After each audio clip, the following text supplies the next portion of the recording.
बहुत समय पहले की बात है। एक छोटे से गांव में एक किसान रहता था जिसका नाम रमेश था और वो बहुत मेहनती और ईमानदार था। रमेश का एक ही सपना था कि उसके पास इतना धान हो कि वो अपने परिवार को सुख और संपन्न बना सके, लेकिन उसकी मेहनत के बावजूद वो गरीबी में ही जीवन बिता रहा था।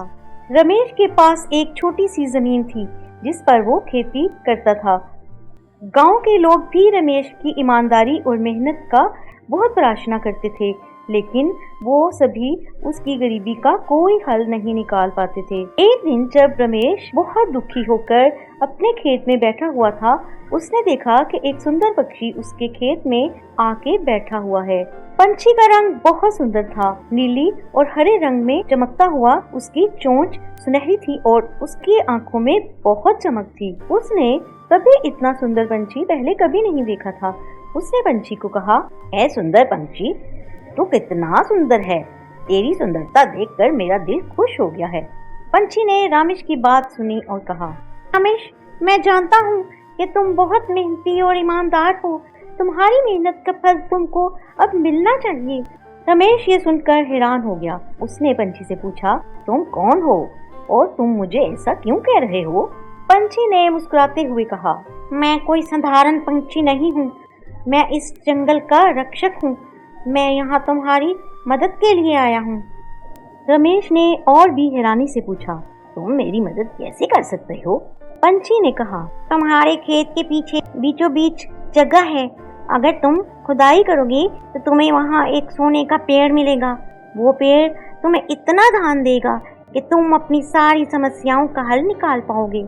रमेश ने पंछी की बात सुनी और उसे थोड़ा अविश्वास हुआ, लेकिन उसने सोचा कि एक बार कोशिश करने में कोई हर्ज नहीं। वो तुरंत अपने खेत में उसी जगह पर गया जिसका पंछी ने जिक्र किया था। उसने वहां पर खुदाई करनी शुरू कर दी और थोड़ी ही देर में उसकी कुदाल किसी सख्त चीज से टकराई। रमेश ने खुदाई तेज कर दी और उसकी आंखों के सामने एक चमचमाता सोने का पेड़ उभर आया। उसकी खुशी का कोई ठिकाना नहीं था। उसने सोचा कि अब उसकी सारी समस्याओं का हल निकल जाएगा। उसने सोने के पेड़ के कुछ हिस्से तोड़कर बेच दिए और उससे बहुत सारा धन कमा लिया। अब रमेश का परिवार खुशहाल हो गया। वो अपनी पत्नी और बच्चों के साथ आनंदित जीवन जीने लगा। रमेश ने उस पंछी का भी धन्यवाद रखा और उसे रोज खाना देता। और पंछी ने रमेश से कहा, रमेश, ये पेड़ तुम्हें तभी तक फल देगा जब तक तुम ईमानदारी से मेहनत करोगे और इस धन का सही उपयोग करोगे। अगर तुम्हें अपनी ईमानदारी को खो दिया, इसका गलत इस्तेमाल किया, तो ये पेड़ सूख जाएगा और तुम्हें फिर से गरीबी में लौटना पड़ेगा। रमेश ने पंछी की बात को गंभीरता से लिया और अपने जीवन में सादगी और ईमानदारी को बनाए रखा।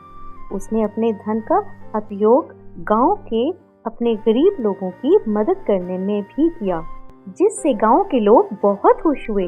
रमेश का जीवन अब पूरी तरह से बदल चुका था, लेकिन उसने अपनी मेहनत और ईमानदारी को कभी नहीं छोड़ा। उसने पंछी की बातों को भी हमेशा याद रखा और कभी भी लालच में नहीं पड़ा। लेकिन समय के साथ गांव के कुछ लोग रमेश की सफलता से ईर्ष्या करने लगे। उन्होंने सोचा कि अगर रमेश के पेड़ को अपने कब्जे में ले लें तो वो भी अमीर बन सकते हैं। एक दिन कुछ लालची लोग रमेश के खेत में घुस गए और सोने के पेड़ को उखाड़ने की कोशिश करने लगे। लेकिन जैसे ही उन्होंने पेड़ को छुआ तो पेड़ अचानक से सूख गया और देखते ही देखते वो राख में बदल गया।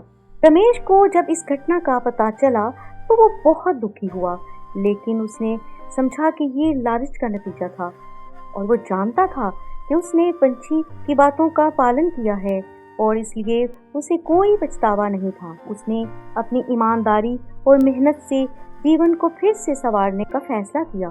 पंछी ने रमेश के समर्पण और सच्चाई को देखा और एक दिन फिर से रमेश के पास आया। उसने कहा, रमेश, तुमने अपनी सच्चाई और मेहनत से साबित कर दिया है कि तुम धन के योग्य हो। मैं तुम्हें फिर से आशीर्वाद देता हूँ। तुम्हारा पेड़ फिर से जीवित हो गया और ये हमेशा तुम्हारे साथ रहेगा। पंछी के आशीर्वाद से सोने का पेड़ फिर से जीवित हो गया। रमेश की मेहनत और ईमानदारी ने उसे न केवल धन्यवान बनाया बल्कि उसे गांव के लोगों का सच्चा सामान भी दिया। इस तरह रमेश ने पंछी की मदद से अपने जीवन को एक नई दिशा दी और अपनी सादगी, मेहनत और ईमानदारी के साथ एक संतुष्ट और सुखी जीवन जिया। तो मेरे प्यारे दोस्तों, कैसी लगी आपको ये कहानी? मुझे कमेंट करके जरूर बताएं। मैं आप सभी के कमेंट पढ़ती हूँ और मुझे बहुत अच्छा लगता है। तो आप ऐसे अच्छे कमेंट करते रहें। तो मिलते हैं फिर किसी नई कहानी के साथ। तब तक अपना ध्यान रखें। Bye bye.